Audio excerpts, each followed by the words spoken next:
মায়ের খাবারটা ভাগ করে দিয়েন না।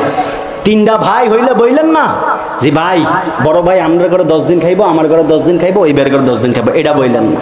আহা আহা, এর চাইতে দুর্ভাগ্য আর কি হতে পারে বল? আরে ভাই আপনি বুঝেন না কেন?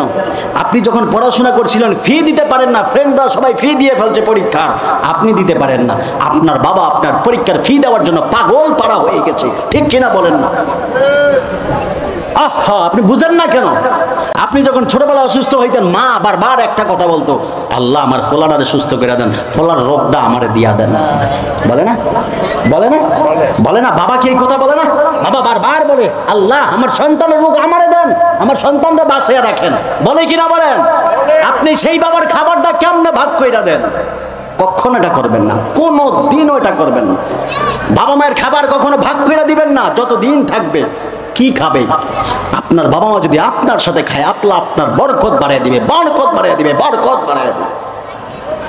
চেষ্টা করে দেখেন, চেষ্টা করে দেখেন, চেষ্টা করে দেখেন। খোদার কসম বলি, এই মাইকে বয়ান করি, এই মাইকে বয়ান করি, এই মাইক আমি ধরে কসম খেয়ে বলি, এই মাইক ধরে আল্লাহর কসম খেয়ে আমি বলি, আমি একটা গজল গাইতে পারতাম না, আমার গলা বসে যাইতো। আমি মারে বারবার বলতাম আম্মা আমি একটা গজল গাইলে আমার গলা বসে যায়, আমি ওয়াজ করবো কিভাবে? আমার আম্মা ডাক কয় বাজান টেনশন করিস না, এমনও দিন আইবো তুই ঘন্টার পর ঘন্টা ওয়াজ করবি তোর গলা বসবে না। যদি বলেন সুবহানাল্লাহ। আমার মা আমাকে বলছে, মিথ্যা বলি না, এই মাইকে বয়ান করি, মাইক ধরে আল্লাহকে সাক্ষী রেখে বললাম, আমার মা আমাকে বলেছিল তুই ঘন্টার পর ঘন্টা ওয়াজ করবি তোর গলা বসবে না। আজকে সেটাই হইল, প্রায় 2.5 ঘন্টা 3 ঘন্টা হয়ে যাচ্ছে। আলহামদুলিল্লাহ, আল্লাহ তো চালাইতেছে। কথা বলেন না, ঠিক কিনা বল? শুধু একদিন নয়, প্রতিদিনই তো এভাবে চলতেছে। এগুলো হলো মায়ের দোয়া, বাবার দোয়া। কোথাও যাইবেন বাবাকে বলে যাইবেন, কোথাও যাইবেন মাকে বলে যাইবেন। আমি আসার সময় এখানেও গাড়িতে বসে বসে আমার মাকে ফোন দিয়েছি, বাবাকে ফোন দিয়েছি, দোয়া নিয়ে এইখানে এসেছি। আপনারা যাবেন না কেন? আপনারাও যাবেন, আপনারাও যাবেন, আপনারাও যাবেন। মা বাবার কথা মতো চলবেন, মা বাবার কদম ধরে চলবেন, দেখবেন আল্লাহ গোটা জিন্দেগিকে পরিবর্তন করে দিয়েছে। কথা বলেন, ঠিক কিনা বলেন? যুবকরা মনে রাখেন এই কথাগুলো, মনে রাখবেন এই কথাগুলো। মা বাবার রিদল রব্বি ফি রিদল ওয়ালিদাইন ওয়া সাখাতুর রব্বি ফি সাখাতিল ওয়ালিদাইন।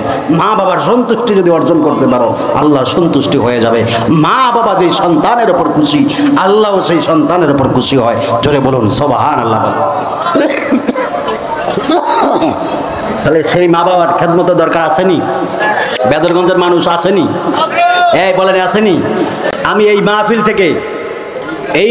থেকে একজন লোক চাইবো, একজন লোক, একজন আল্লাহর বান্দা চাইবো, একজন আল্লাহর বান্দা চাইবো যে বলবে হুজুর আজকে থেকে আমি যতদিন বেঁচে থাকবো আমি কোনোদিনও বলবো না মা আপনি আমার ভাইয়ের ওই ঘরে 10 দিন খাবেন, এই ঘরে 10 দিন খাইবেন। আমি আমার মাকে সবসময় বলবো মা আপনার যতদিন মন চায় আপনি আমার সাথে থাকবেন, আমার থেকে পড়বেন, আমার থেকে খাবেন। একজন লোক দাঁড়ায় বলেন, একজন দাঁড়ান, বলেন দাঁড়ান, দাঁড়ান। এই দেখছেন আমার বাজান দাঁড়িয়ে, এই ক্যামেরাটা ঘুরে আমার বাজারে রেকর্ড করে রাখ। এই যে আমার বাজান দাড়ি পাকা, দেখেছেন? বাপের বেটা দাঁড়িয়ে গিয়েছে, তিনি ওয়াদা করেছেন আমি যতদিন বেঁচে থাকবো আমার মাকে আমি অন্য করে বলবো না, ওই করে 10 দিন, এই করে 10 দিন। আল্লাহ আপনারা কবুল করুক, আমিন করে আপনারা। আমার বাজান বাড়ি কই? বেদরগঞ্জেই। মার হাবা কন্যা এই বেদরগঞ্জ, এই একজন ব্যক্তির দ্বারাও কবুল হতে পারে কি পারে না বলেন? পারে। আল্লাহ কবুল করুক, আমিন বলেন, আরো জোরে বলেন আমিন।